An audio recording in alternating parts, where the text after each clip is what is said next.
let's dive into one of the biggest what-ifs in all of sports. We're talking about a basketball team, a true super team that never actually played a single game together. But if it had, oh man, it could have ruled the entire world. So here's the question at the heart of it all. What if Yugoslavia never broke up?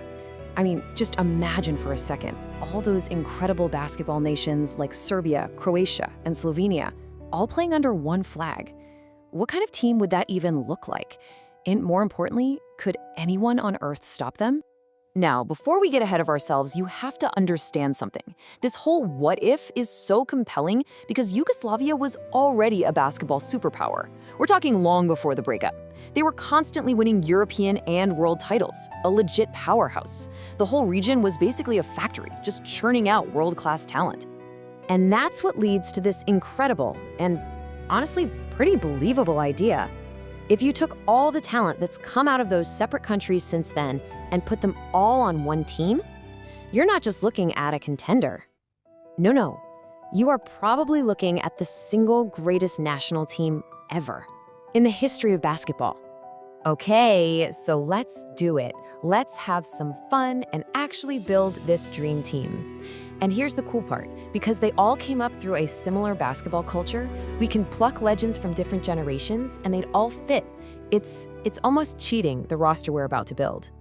All right, first pick, the centerpiece. It's gotta be Nikola Jokić, right? The Joker. He is the engine of this whole machine. And we're not just talking about a big guy who can score. We're talking about a dude who completely changed the center position. His passing, his vision, the entire offense would flow right through him.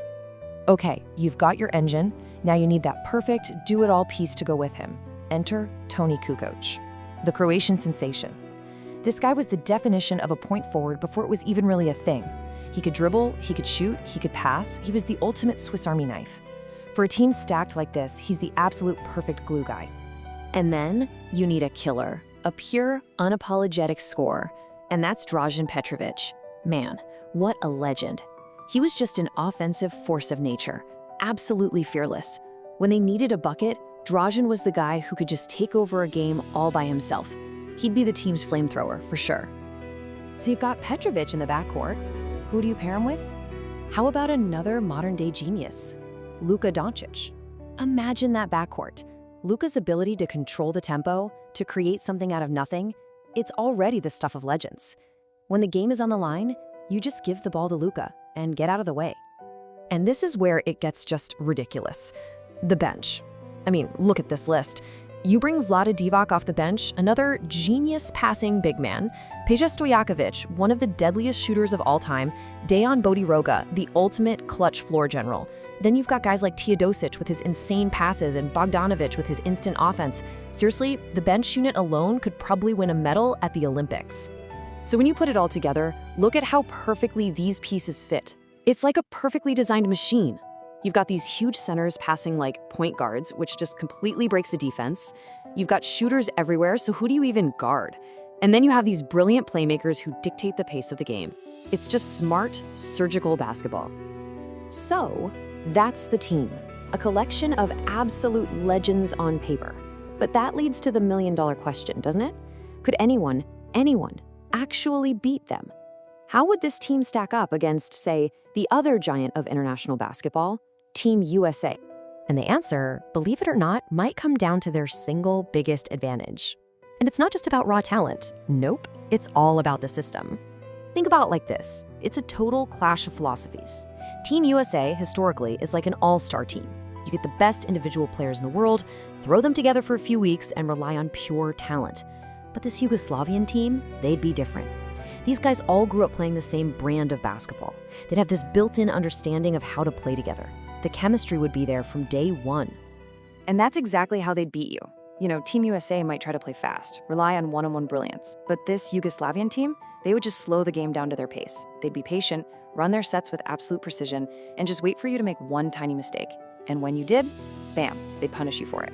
You could honestly make the case that they'd be the favorites in that matchup. But let's think bigger for a second. We're not just talking about winning one tournament or one gold medal.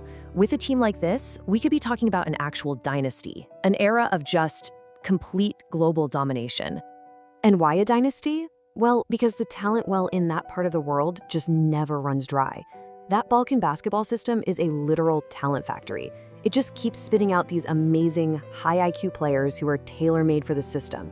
So as one legend gets older and retires, another one is right there, ready to step in. Their reign could have lasted for decades. Okay, but come on. No team is perfect, right? There has to be a weakness, some kind of Achilles heel. What's the one thing that could have stopped this unstoppable force? Well, the biggest threat probably wouldn't have been on the court. It would have been in their own locker room. We're talking about egos. I mean, when you have a roster packed with superstars, who gets the last shot? Who sits on the bench? That's the real test. But, given the insane competitiveness of the players from that region, you gotta think they would have figured it out. Winning would have been all that mattered. And that's what we're left with, this powerful final idea. For this incredible team that never was, the question isn't if they would have won. Of course they would have. The real question is, for how long? How many championships would they have stacked up before the rest of the world had any chance of catching them? It's a ghost of a legacy, lost to history. But man, it's one amazing thing to think about.